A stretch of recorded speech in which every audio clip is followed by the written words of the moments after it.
with the actual suspected adults. Because most of the cases in the bar, they cannot confirm immediately. That's why they do not much work. Even when I say I not suspected, a big crowd don't because they are trying to do some cover up. There were cases, about 2-3 cases out of negligence of the doctors, and also much said that I'm a young prophet infected because of that particular attitude.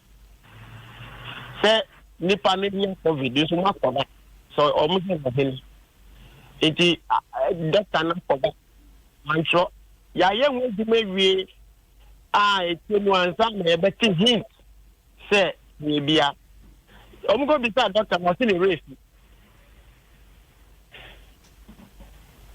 What does people are confronting doctor? Who means they are victim? That's one. Oh, I saw in the race in a move and tell. No, I'm going to test now. I'm going to answer. Workers nice. As an association, Richard, this is the first time I'm on this assembly. In terms of the any disagreement with the figures, this is the first time. This is the first time. Yes. And you think you are doing a service to Ghana? Wabra munim say and a figure see if you say ya kata so and among Kahoshi. Richard. Yeah. So we are not disputing the figures presented by Ghana Health Service and Yellow Club. Yeah, disagreement is until they are able to prove to us they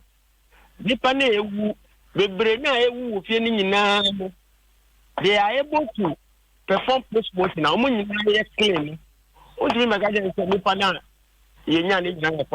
because Ghana has post-mortem people don't want to start their body.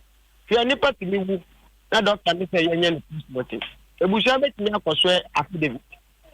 No matter we or your edition of free amuchi or the second cana and ye into Jamaica. Doctor, don't know where. What is the Murati to me into other job body? Not risk a woman, workers at the bed. There is a Safoni Nano, you see, Noma, you the Dawam, you the Dawam, Uncle Foku Chahushia, dear. Now, many idea who can say. Yeah, can it say we don't have you need the kind of isolated watch. One thing about Ubia, we are do. Say, we are the Azos, the Dell, one location. Yeah, the body's in Afra. Yeah, different. It is possible, sir. Maybe this year, I didn't buy much honor, no COVID in the Kuno, but you didn't buy 2 honor. COVID didn't be better me at channel. Is that possible, Richard? But that is a high probability.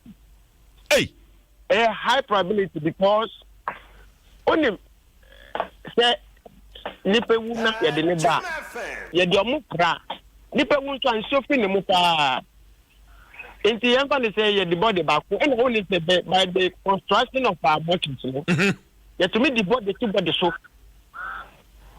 we can pack bodies on bodies like 3-4 enti no deny free body 1 eba body 2 about the trade. And now the handling of even the bodies at the mortuaries, possible say one body might have contaminate the rest of the bodies. And to say, we are bushing now, everyone is sister view. Now, what a family pretty much. Now, I'm going to do a pack of Darren, okay, sister, over your area.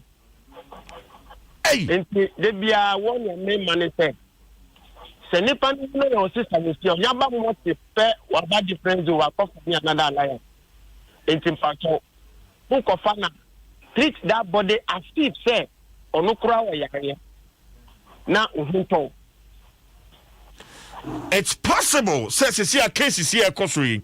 E wom say empenfo kire omom fiama no ne ba e omom fiabro kire ba ye no enom dey identify but internally obi no akofani this year and I yakwa jam no yekosie no ntia de ensa fa ekurokura no and obi anya yade ni bi and kra betimi a contributing factor case see ekosuri. In my personal view is a major factor. It's a major factor. In my personal view. In my personal view, it's a major factor. When you have not provided the mortuary attendants with PPE. Number one. Number two, bodies we have not separated the body. Number two. Number three, you have not even carried out the post-mortem. It says the bodies within in hand, they are detected as COVID or not. Now, now, Yanka said the bodies in the Jaru space. Yanka said the people of the and you want to say so from the border, but we are opening another big gate. Big gate for crowd to that is another gate. Unless they want to tell me say, Senipeni wa COVID-19. And then they are, and they can say, there is a very big gap. Our motive to our family. Now, some attendant to cry and protection on India. Or we wish now, or near Rebecca Market, near Rebecca, sorry, or man, near Mabe school. Into what are we doing? We are back to square one.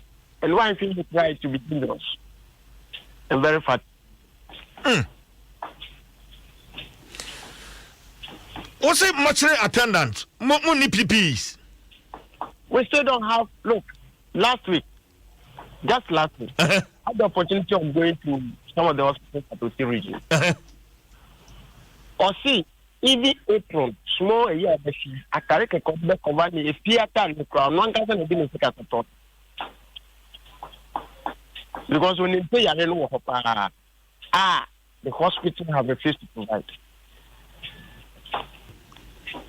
But then you are putting your lives in danger. Exactly. What I'm saying is that we have always talked about this thing. Adom TV, in fact, me and Kasama quiet report. Our Kolibu mortuary for now. Adom TV, me call. I mean, the closest I've been to a mortuary, I don't know. And I mean, I'm quite chinko. I think sometime last year, me and Pedu for Adom TV. Yes. For class TV. Yes. Me I'm quiet. Sa story no. Yes. And even as at that time, around June, July last year, that's our issue of PPEs. Now, not more complaining. Some munya PPEs. Even as I speak, it's our. Now, only say before the election, around 16 to 17 of them. Yes, we sat down with government and signed the memorandum of understanding in terms of the provision of PPEs and other matters. Almost say almost a committee are in charge of distributing and making sure that PPEs and various facilities they do much of her. But where are they? Who is in charge? Especially with the recorded cases of increase in death, meaning the spread of the area. PPEs number.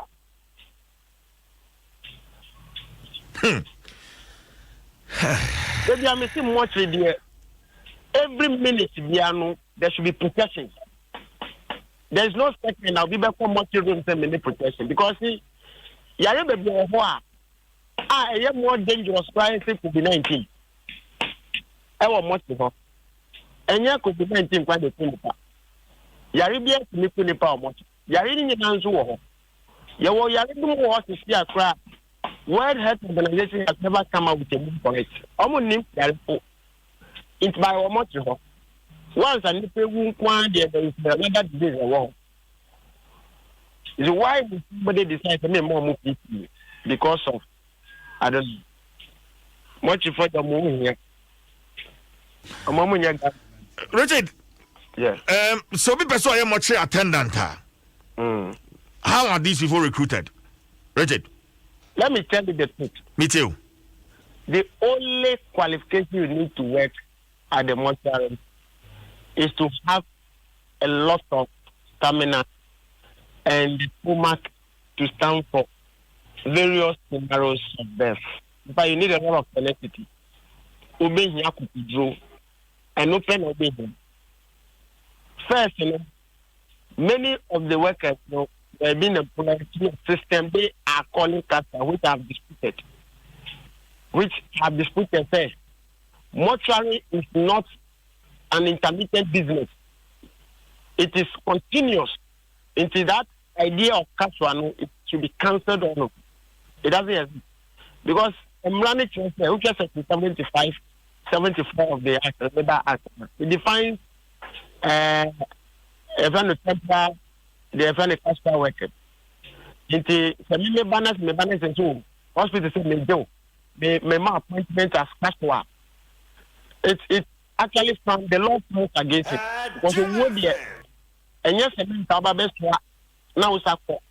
And yet, I don't know about the if one has that process, but maybe that's the process. And now hospitals and airports recruiting or more. But we have agreed, and that system is almost cancelled off. We have some government has recognized our put them onto government payroll. Yeah, candidates some are going through the process of filling forms. So direct workers are easy. In terms of training, you are trained on the job at the mortuary, straightforward. I see. In Tobago, in 2 days, 3 days, 1 week, 1 month. So what you have survived there? Yes, I do not bet me. But and yeah, you say that to me, so I survive it because you to me, the accident victims, and now we will be back.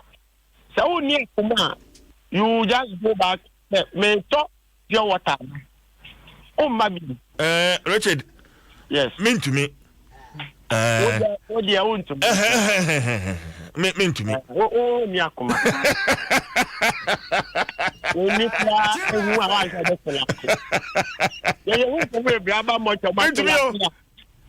what is that? You were even clients. How much are they collapsing? Nothing has been shown to them. Nobody did not get to know. You're doing this return and no collapsing. And it's not an easy environment. But they're not for people. Maybe there is a pain problem. Mean to me. And I mean, imagine, say, every scenario of death is deposited there. Obi or your ritualist, one or better. Obi or then anything, everything. In fact, every form of death. It's now. Okay. It's working. And one in the meaning, maybe the bad money. You can imagine that kind of person. Richard, I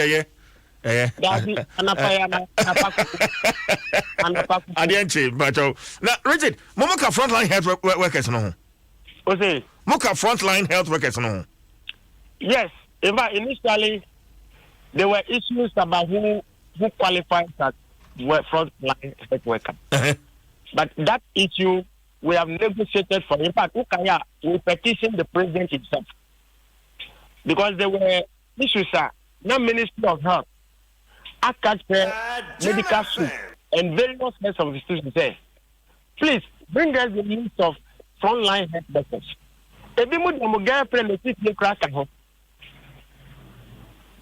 And become medical issues to near the system. Everyone, the girlfriends are a chief in Yaka. Until we came in, instead of picking the real workers and young multi workers with the frontline, almost the idea will be a maintenance. The media accountant coach of Friday, the media concept frontline. And will be dealing with the real issue, the uniform. In the ever, for example, for the book. I'm not letting the party say 3-4 they are strong. What about the rest?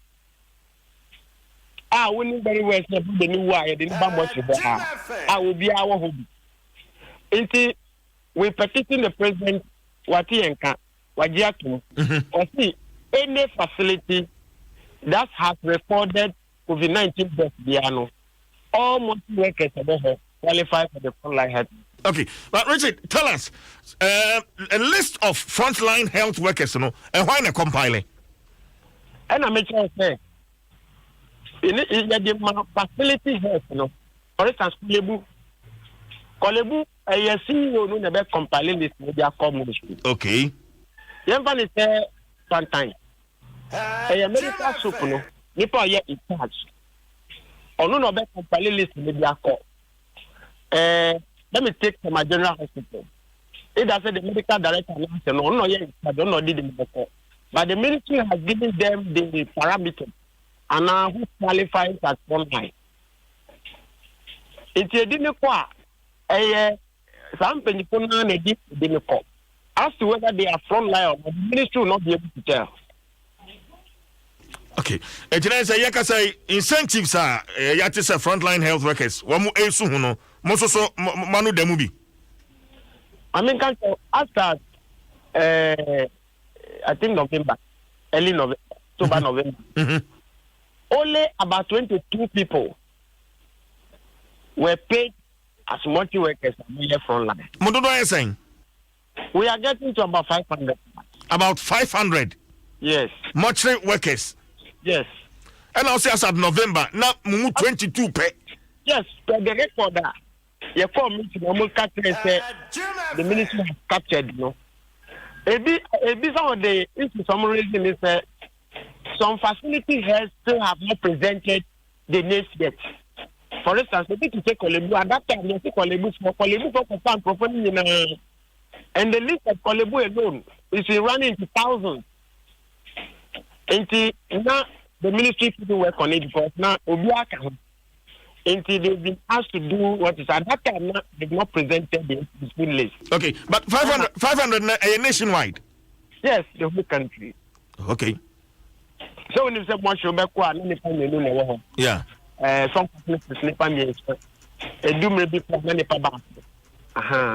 we are not much. We endorse. Okay. Okay.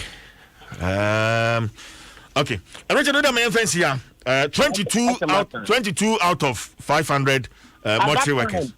Yeah. But later, ministry just they were cutting other names after LGBT. And the agreement they have is more work to reconcile the list with the ministry. They reconciliation.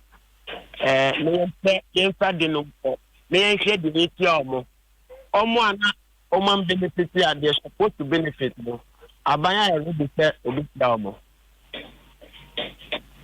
All right.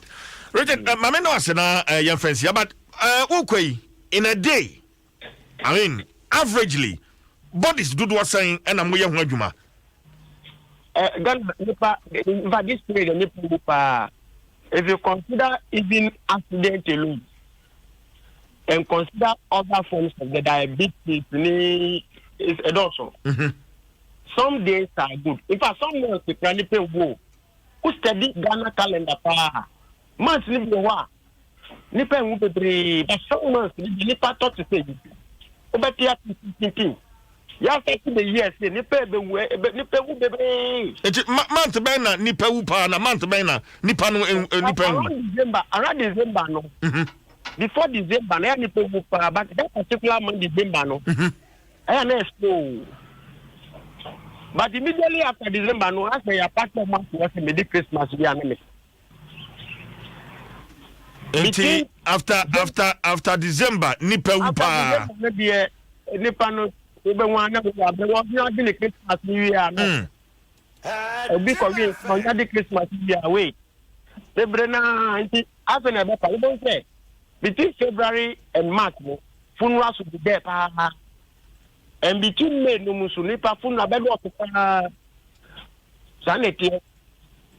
In 3 months ago, oh, Nepal, this one, this is an accident. Kitting. Oh, better take a room. Richard, Mamma no accident fancy her. Remember, Jumana Moyano. Media. You see, I cried there. And my womb. Manya mouse womb. Oh, your young man, I could go from my womb. And as a manager, what meant and good. They can only say, Richard Mamma. Richard Mamma was an fancy Hawaii. Mammy, if I last me, find you, no bush for how my young workers. And when they say the body by last week, the past continues to body no more. And the name will do. Obano Suwa. Yes, and you see, who somebody the magic or the cook. It does.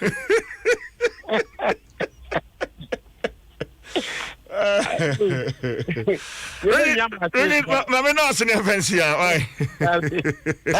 Jim FM 106.3. Only God can stop us now. 106.3 FM. Regent Kofi Jordan, the General Secretary at the Mortuary Workers Association of Ghana, MOAG.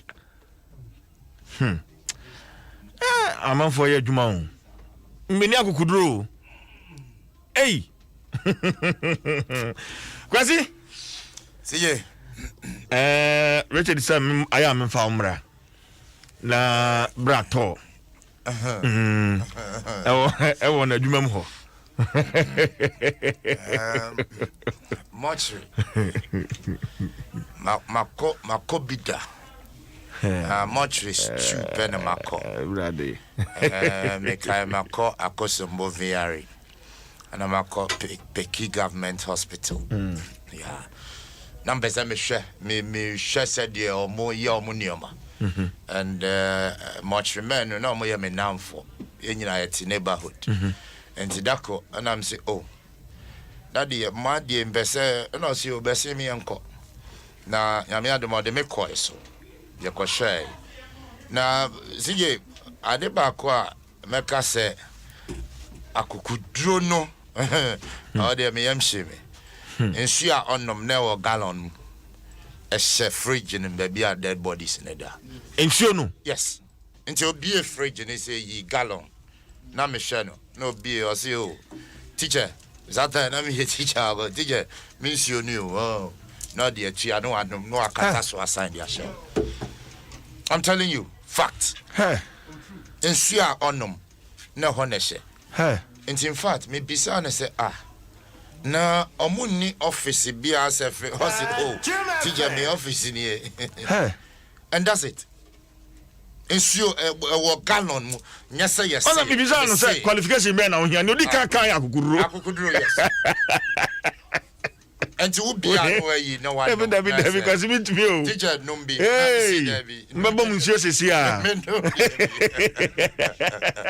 mbabo muncio but in fact, interview very revealing. Now, interestingly, COVID-19 by I recall say as part of updating their interviews and before me who say there were designated area as obinya COVID na owua body no cry said you treating no very special. You treating no as any ordinary dead body. But who take come to see idea na say see exactly. Ajiagu. Not just any humble. Anyhow, it means say COVID unya COVID putokum shegum ye maswa da ye di obi aso. Meanwhile, ye trying say COVID do binya COVID no wa ne body no special treatment ye mfane nko kan mo ka me kaipa kolebu see you. Then make hyper CJ. Oh, Debbie, oh, Yanisa, and Yanipania Quack can't debut. You were baby at the nation. And ne Moses who sent it, sir. Adenia, ye won't, sir. And Tinakwa Bene Ako Yit Nifno said ye, Shaligana Hasso. And be way see a beya mamre kakra, a bimokra to me, your monsa fan of no honia dear. It means a COVID and crofwatitino. Omunya we omunimo kwasi nam se bisa o ka no anya register dabi na odi be fei odi ko papa ne ho bra se papa na ba dabi obi ani so sige enro mi hu bibi o se oh na Daddy Divi na no mo enro mi hu bibi. Now, first of all, police officers, you know, my member be abaso. The way our money will be kasa, you know, or more approach. Obisuba, it was around Tessano. No more year or more usual operation. No, Adwa maminya interview Naminam kwanso. Adwa maminya interview in pato adwa. Kwasi emuano. Na me na mka kwan so. Hey we are obechirem. Eti na me na mka kwan so. Ana CJ me wo se o ma park cars ne bebre e wo kwan no ho. DVD no. Yes, DVD. Okay. Enti na me dim finfin. Na de o ma ye ne say police officers na be gina car kwan no wan kasa. Ti o mo sport say DV na o ma your sign. Na say okay. Enti me park here. Me team and a police officer baba ko by. Hey, Abrantie. Macho. Na me simpatro you. E one of bet na car nim. Ndi bet na move ni enko. Na me see o ye kwan. Watch me ya. What come your offense na fe. Movie mo dey say ya. Hey. Enti na me team. Di ana me share na me see o. Madam. Be any ho me no go. Enti ye beshe. Enti wo see ye gina who so call friend boss. And your call friend boss at that time no me yi me tag. E say me come. Enti ne boss say pronounce oh senior officer how are you sir? Na me see you fine thank you sir. Is everything okay? Na me see you please ask madam. I don't know. Only bet me actually. But I saw something CJ. The way and Crawford ebi ebun kotodwe pacho yaje ebi mu kiss ebi mu yibi bi afase na ze yaje ni amomako enti me frɛ Superintendent Alexander Ben and I'm say oh boss e me hu say on Crawford ye operation e wo kwan no so na mpacha o DV way no mbese me bisa no say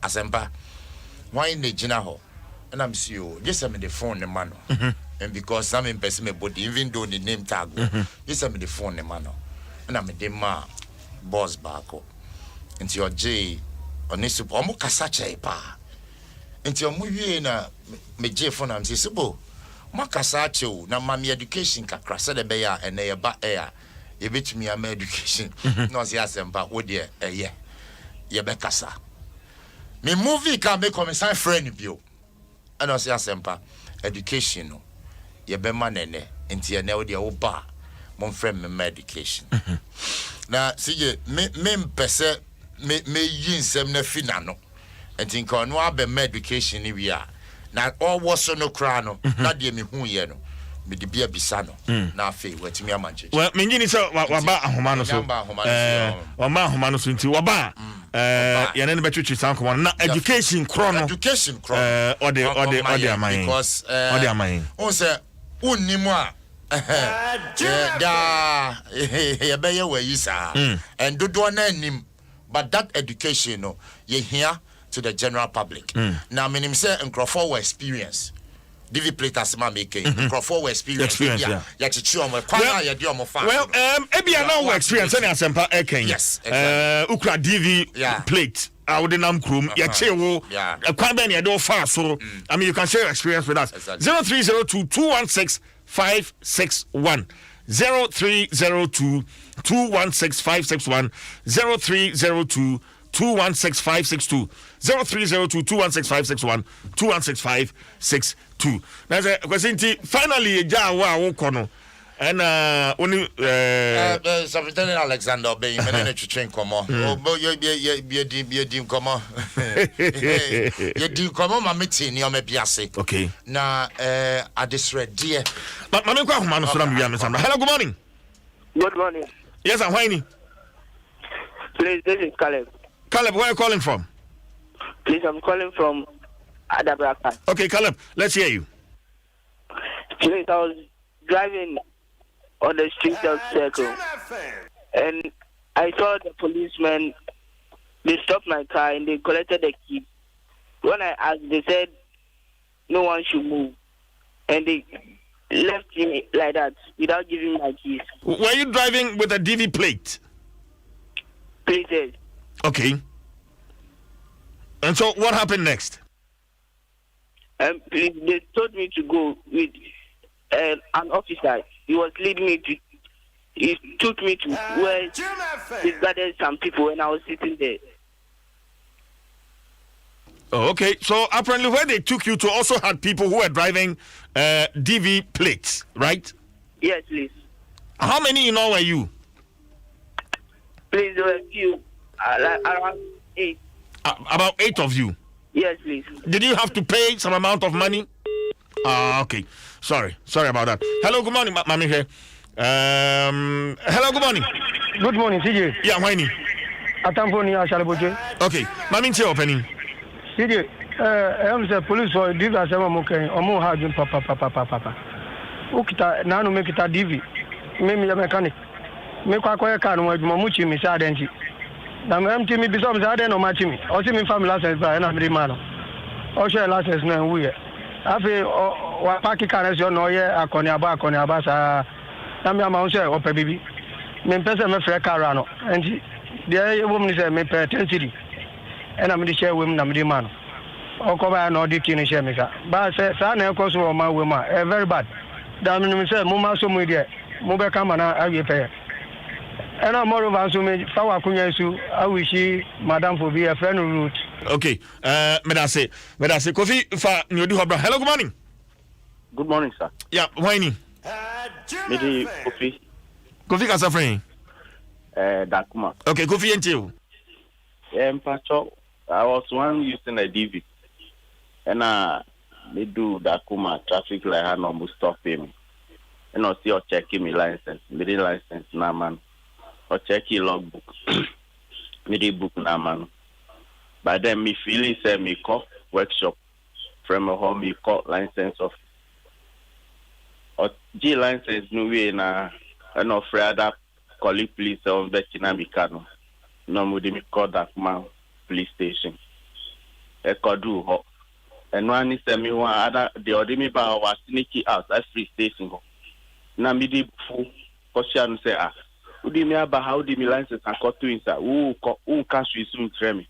Or see me train Madam Dwari or no be attend it to me. I say Madam Yaden. Or Dwari. Oh Dwari. Our police station ho. Me count 9 boss. Me too. Attend it to me. And team me my boss over 30 minutes will be on cash we train. And I'm me borrow charge officer. Me go swear. Because yeah, they do how I'm sure Madam Nepie or see any trouser, any vest, pet. I feel now all tacky in cra. And Bonamanesa, who boys see me licenses have 2 enemy can and I say any keen. Me or friend me and me call insider. Of course, me logbook no my feel it me cause me they be me call workshop ni license of it into abuse of plate.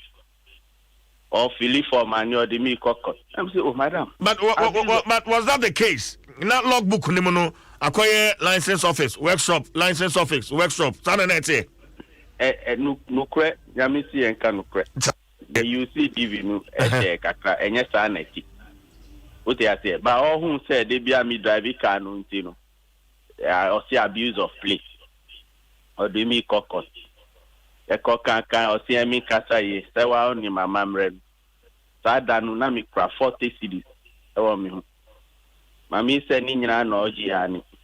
Oh, my car woman is something that. And now G30 out of the 40 and a car 10.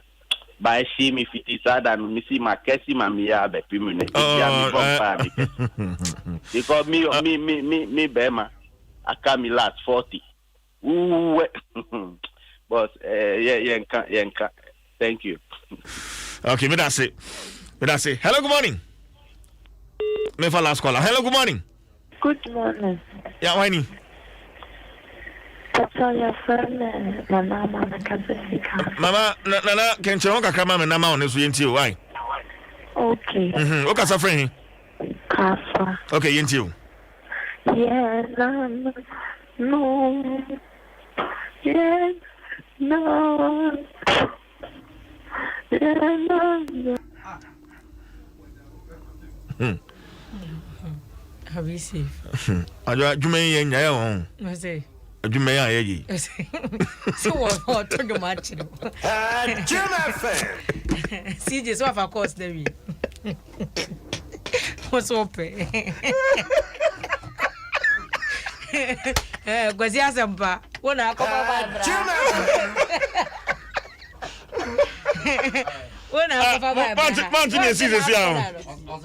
Oh. What for the number dream how? Oh, what's it? Yeah, no, so Hey. what's open? People are not people anymore. We are not in normal times. I don't fancy home. I don't fall outside. Hello, good morning. Hello, good morning. Madam Mr. I've seen enough this morning, Mr. And come on, why? Antonio, why? Oh, man, to the move. Yes, sir.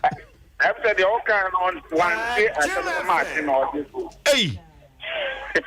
No, we are in the umbrella. I can't be here. I say, hello. I say, Yana, no, Smagosum. One, Namu, who be here, you body baby. Or patch, let's say, Yana, no, and yes, I know what that you. So I say, Yana, no, normal and start, yes, and so baby, yes, we. Yeah, you could do that and take our. Oh, Debbie. Open Yentio, we didn't know that as a free. Okay, Yentio, Dada. On the Ghana, yes, yes, or mine, by what problem. Obia Peso ye, a feeling uncle. And now, Bible says, oh, would ye to be out, and no mere dear about so. So kind Genesis 30, Equa, or say, about Bible that down, then it's our own near. So I say, 80, say, and the Uju and San be my again. Yes, deep. Yen, I quite thought them. Echo bomb, Yamin Pay, and yen, the best memoir. Yes, I make it for Niakatiano. So I say, you will be a judge, ambulance miss, one and yon out of fuel. You bet Yaka near to fuel. I just say, Onyan is 10% to one fan our to fuel. And the highway. Sani, they say, what is it was on 40? Everyone go this car with you with that. Ain't see that because when we said the person will be cool. But yes, it's of one, yeah, giddy. They told them. I saw for one to weird. Oko, I saw me, mammy, oh, mammy, yo. No, I'm our country, that's a corner, quiet, that country, most of 4 countries of veteran. It's your best friend. Yeah, giddy, we young, saying to my use. Masa Ghana, but not yet in ABC. It does say, yeah, or the basis, cover quarter review, or Eda. Okay. Or ya saw the penny, no, you tight, I can see. Not yet, you are all them. But that's it. My infant sent me for BABU. Yeah, to change number plate, Uncomo, ya, maybe a penny, or Bernard in Chakwa, or a Vadak in Pennyphonibi, or a big time car dealer pa. Vadak Pennyphone be pa. Run talk on a pain. Michel Adra. Yay.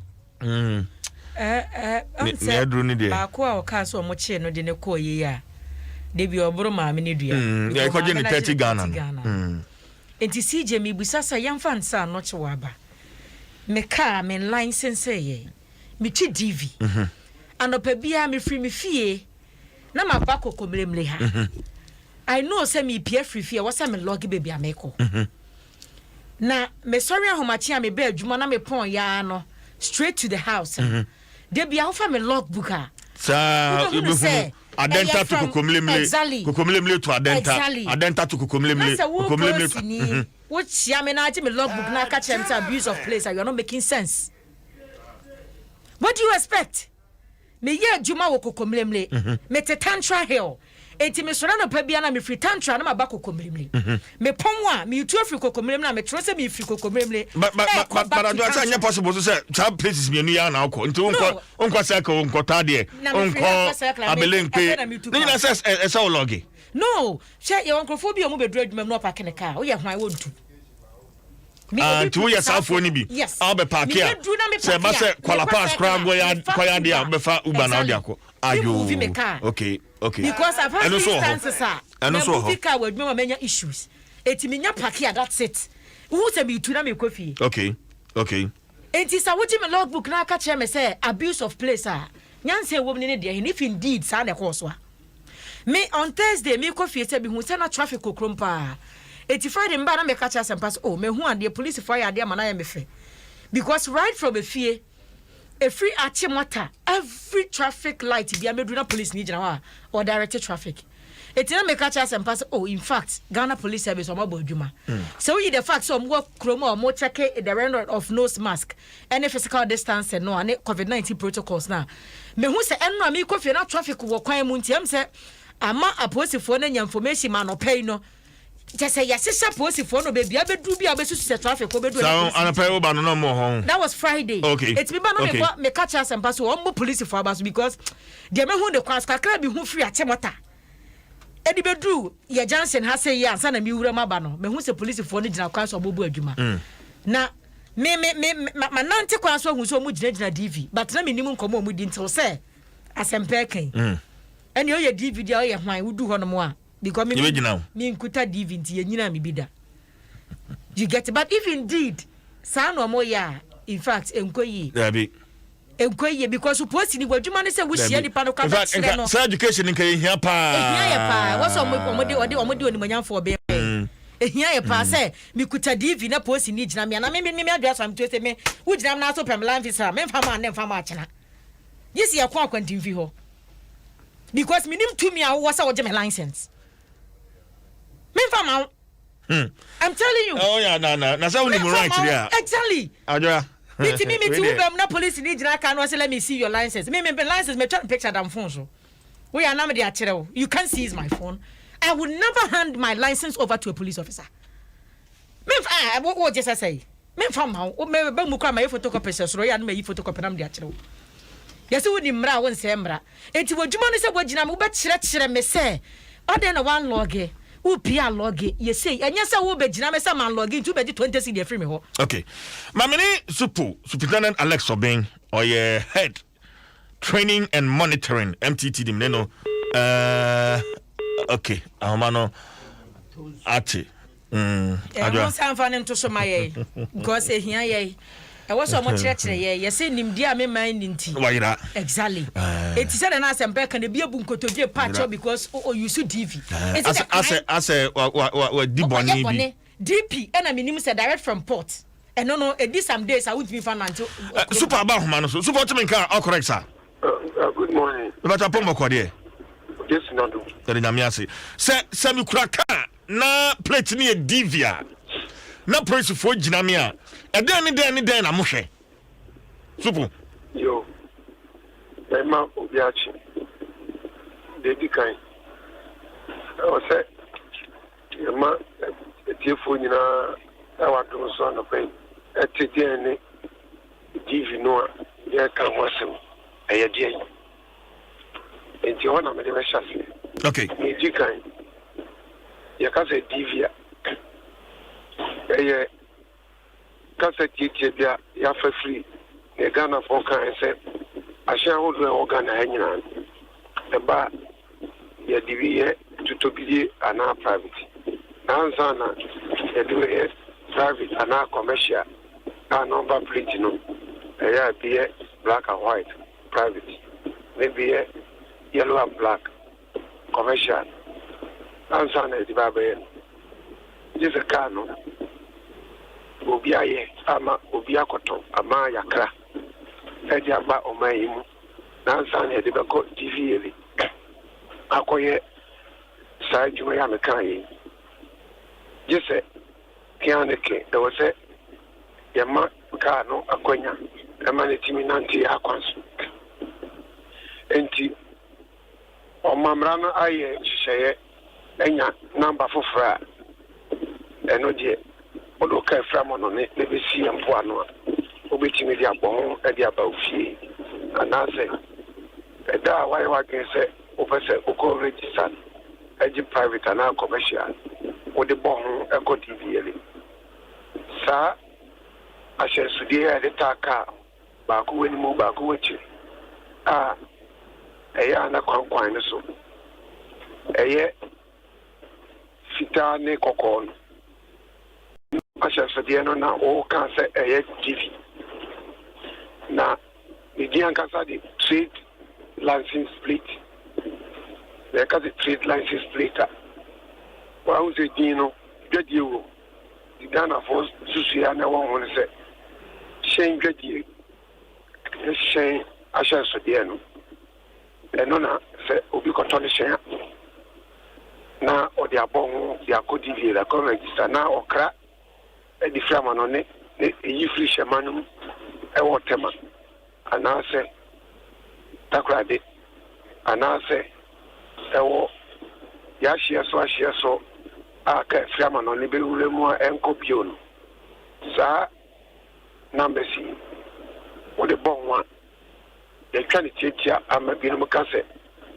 instead of trade license plate no ebi frɛ no DP plate DP no ansa sɛ ana initial bi number bi wɔ ne mu nti ne ana yɛato no di saa na mmom yɛahyɛ nsode a yɛde machine a ɛnya register a ɛho nhyehyɛ wɔ hɔ ɛti sɛ ɛsɛ hyɛn no yɛnhyɛ dan register ɛma ne ma aban krataa mu ɛwɔ driver and vehicle license authority yɛahyɛ wɔn sɛ ɔmo mfa register mmienu ɛnyɛ adwuma ma Ghana DVA de ɔmo adwuma ɛyɛ mmienu baako ne sɛ ɔmbɛ maka bia ɛbɛfa Ghana ha ahyɛ nso deɛ na ɔmo atwerɛ ka ewura no din ne ho nneɛma ɛgu krataa no mɛfɛ no vehicle register na ebi so ɔmo a wɔ register ɔmo de ɛma yɛn titi ɛma yɛn kaa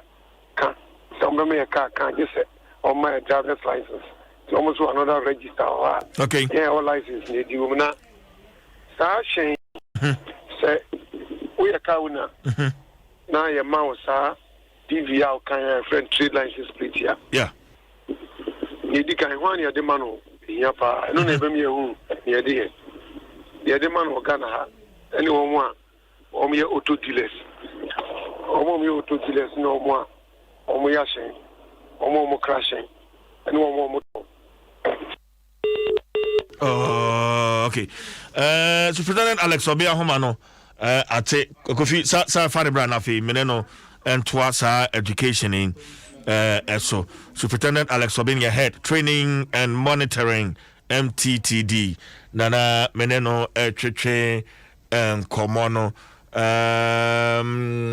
we say CJ, the issue of DV number plate is very disturbing. I have an experience, but I want to have your contact and share with you. Okay, enti me the number no ebe tuja na also so what the oha wono what the aba. Okay, enti mame share. Hello, good morning. Okay, ahumano entomu. Enti yeguso ayatwetwe enkomo. There are a few messages here. Ma menkenkan okay, we say CJ, good morning. Could you believe the traffic light at Mamprobi post office has been off for the past weeks and the traffic there is huge? Okay. And also there John Edifree Kwalebu and ode sa message, you know, about bese say approach 48 here.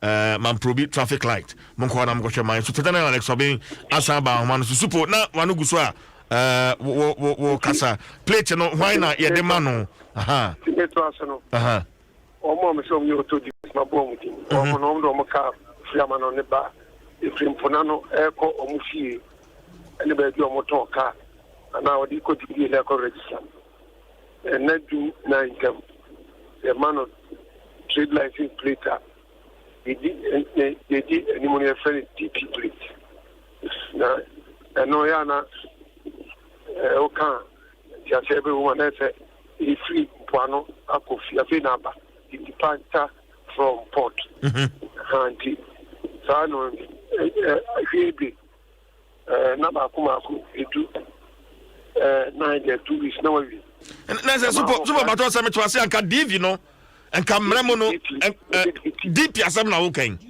DP no eno na wo se 14 days no no ni aba no je se wo ho le se the do 9 okay do 9 that is 14 days no emrama ho kan se ka no which is free amanoni ade free out there Ghana territory no free the do 9 na dia ko do free ana ba dia auto ka na preach ne de ma no na pra ba ba wi aye ewu imba skill in the side preach no ya na afino a ewu no na ya na it shows the DP do 2021 sa DP very use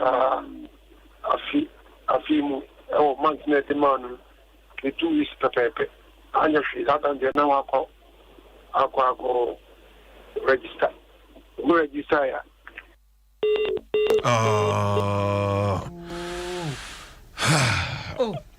Adwa super homa no minim em se be owo no owo akire life for ne influence so be enja adwa wo de ne men se wo de krata no ba ko be den wo de betwim na yasa to super homa no na waba na nkomo no ye no atwetwen because baby a chance if okay super homa no tum super am se baby a wo nti amana oba na etwa ye cha homa no asante o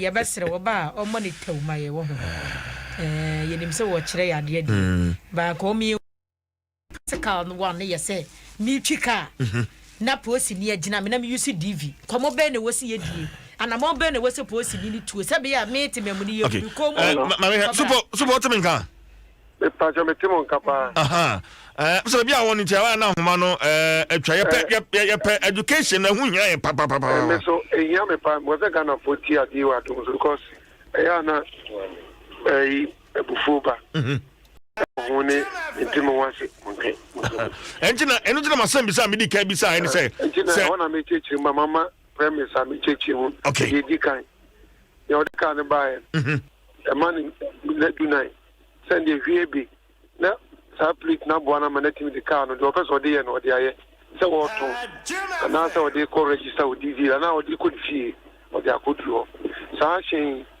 unya de ko du owie na o to na inyantoy o register ultimate register afi denu dan nantem na ultimate ko du fia ye amama kwan se ehye ye odia da o pese udi pie di no so pese odi pia na 2 is na twemu yes twist na imre twemu udi foforo bon foforo bitim dia bon the friend DV and abonity and also the lifetime 1 year and the DV na ya obonity no in DP 2 weeks ekemwa no yi one kwan no amomo na dia koma lo mi for and DV no o say lifespan ya 1 year you know 1st January to 31st December every year and Ghana the issue so for me ba minimum bia no I madam for pa Toyota Venza ibai and Otobi me say DV no about car no for more than 5 years 200 about the sign so for na me say no me see issue no Ghana issue no 1 year 1 year revenue na ona na the mawa the plate no say the board DP no the ball no ba ko bo car na ni ba ko pachiri na the motor atwetwere say also okoye registration no what your logbook no kase na say o pese o to bi be to test o ha na dia bon na dia na ko test and then am kase try dia ni bi kra free plate ya kan trade license say try plate the need trade license trade na ebiana kaya o to yen to ya bossy asay wetin I say o ko repair no enter o purposes of repair dina o de sikwana so and I say obi so e ba so obeto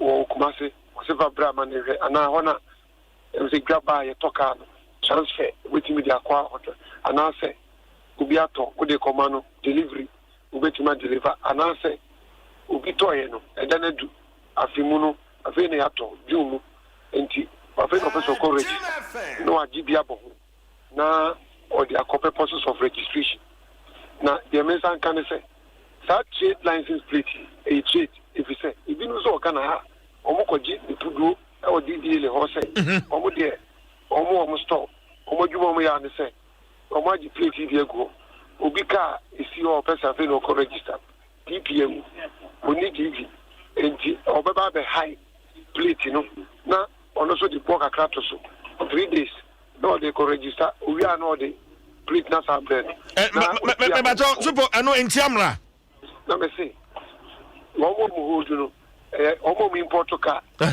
you be a register car no me be say omo commercialize no so na o ka so obi agi shopping na obi a all license or your trade license dealer ono de se Ghana wo se Ghana yesika pudo enya bi ifri abandi boy no or ebine trade license plate Ghana government who issue to the villa or ton and no be say tiase.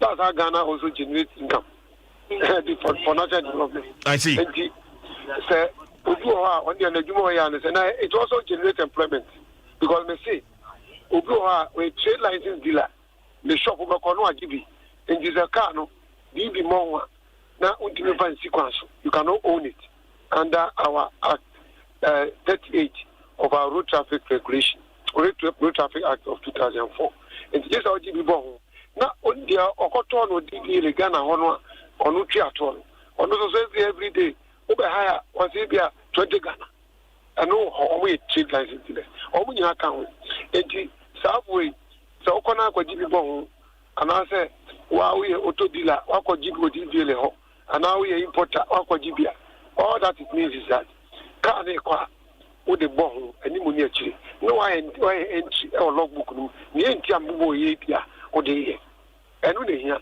na sa wa nye na ye ko he no enye no na ade enu misuse no under section 50 of our road traffic assessment 3 of 2004 as misuse ni bi ne de e bi ne say she wo de ya nia anya de me kan ye bi aden de ko he ya kai na we do queen give na ready because you kai na de ko ye kai na de wedding okay kai na de ko sore kai na also the kwa opese ka de fa ni kwa jiska o de fa niema ayi sa de ne ye fa ye enti issues no there it is niema e bo boss ya enye bia they say enye transfer enye delivery enye purposes of registration enye purposes of testing or trying enye purposes of moving it from port to place of abode now any other frolicker.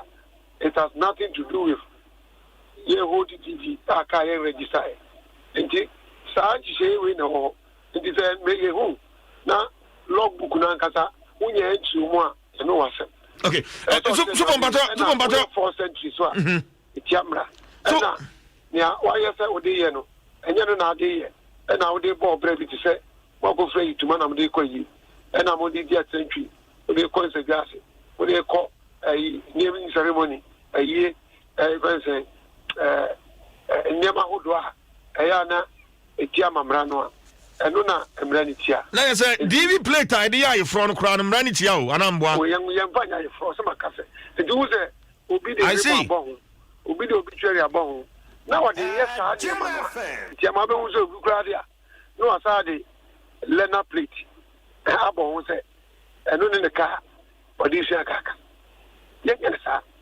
ebi sɛ saa hyɛ yɛnya nhyɛda nkɔhwɛ ani mpo ehu sɛ ɛne Ghana mamra ɛwɔ kaa yɛ ho ɛmɔbra ne breki te sɛn ne taa ne te sɛn ne tebea nkasa te sɛn na ade abɛboa ɔman kyekyerɛ okay ɛyɛ kwante korɔ enti sɛ wopɛ sɛ wode bɛboa ɔman kyekyerɛ ɛno ne sɛ afi mu no wosɔre dako na de kaa na kɔdi lance ɔdi viele wo sɛ mepɛ sɛ mede yɛ private enti ɛma me vehicle registration number plate. Okay. Super pato ma mimbi sa we yo. Super education no one ni eguso no.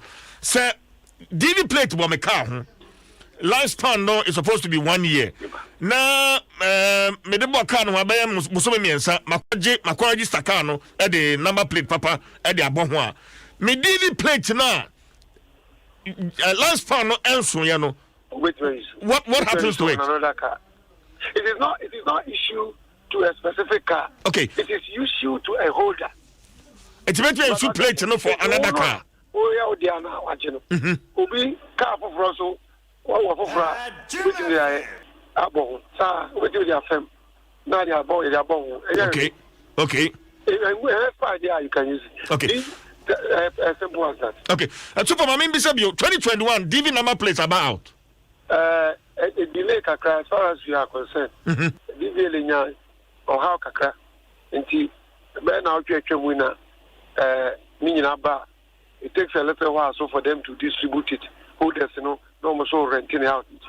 I think now you can see the 2021 no aba kakra. And normally say I would say every year kwa shasia 1st January and eba before dealers broke out or we go Ghana man ana police cry MTTD yema DVLA any Vicky owners need trade license dealers any importers 15 days into the year by January 15th and son abu say okay. Okay. And then super but about 2020 DV number plate no. At least they should be giving some grace period because of the delay. And I'm naturally we know say I think about last week and we by 15th year this month now ubia you do Ghana ha na just a police so transition actually say 2020 then you should be 2021 and so now for no omu say this opportunity omu yen sem fata na policy the whole court na visa it is this grace period ya me stress ubi DV plate aba because we may free consultancy ama DV the but DV plate number ubi an kwajibi na on fa money ka senior say na ankoya budia keka ababubo police nye bibia ya de ne say I was so tia omanto to give kofa 2020 number plate in more any Ghana dream because it's about also taxation government want to raise and there's also a support for Ghana say all the number plate papa bebo wona December near report yakase wona ye okay and today say me to say here your grace period up to be 15th of this month. Oh say about the normally and that's our case there will be a deadline 15th of this month near deadline.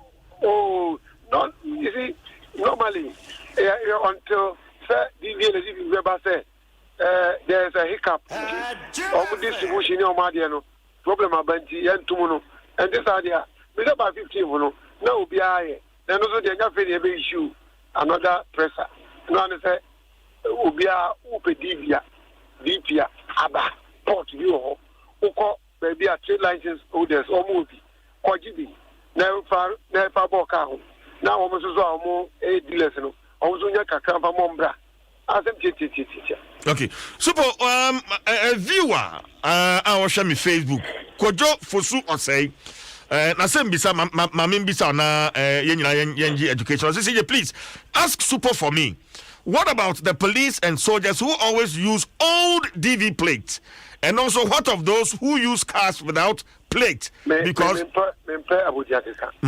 police Ghana police service and I will come militia in the Ghana Armed Forces. The Ghana Armed Forces, a cotton car, a government car. Okay. The DD or more transport officer away. Come on. They be a minister or Ponte police, any military, and not any. Well, I think so. Or individual personnel. A Ghanaian, a vehicle owner. Okay. Or a driver. Okay. I want to think there's almost a case. And I put on a common PR. It is also be yes, sir. Then your man and on one got on the car. And 1 year in Braswa. A process said yes, sir. Yes, sir. Now, only panel say trade license later or misuse. And I know there. And I'm in you bambo. And you shouldn't be partial. So be a yes, but I found or immigration. Or your police officer, or your military officer, or your BNI, or Ghana fire, and our prison, anywhere be a GR in Abidjan, or your country crop, or a Ghanaian. And Russia say, Udima Mrasu Triathlon, the getting mass of Okakofa, trade license plater, who up on the car will say, Ghana money police uniform, military uniform machine, or no. Obro Mraso and you know who's any panua why a bamboo for I was a camp one in a new channel no such a now why we are bamboo media kwa na so di mra so kane na dodo no ahwen aye adi mra no so bi so mama no asene fancy ya me that's pass pretend Alex Obey head training and monitoring MTTD na me no atwetwe enkomo no ntiadwa ya da ekoso ya NPT nti abidia na fi ahwe ho asem na fi ya kano na pay bi nso ana otwe awrade anim nti na no but well, on a more serious note ma me no afraid ana oto no no se otie mi a mesre na on San Frebio mpese me ne kasa on San Frebio on a more serious note ma me na afraid na oto no na pay no on San Frebio na me ne no and Nkomo. I want to find out what is actually wrong with her. Na yeah, because for all you know, Ibia na you know, or Koti Biabim. And then tell Waba, the one got an personal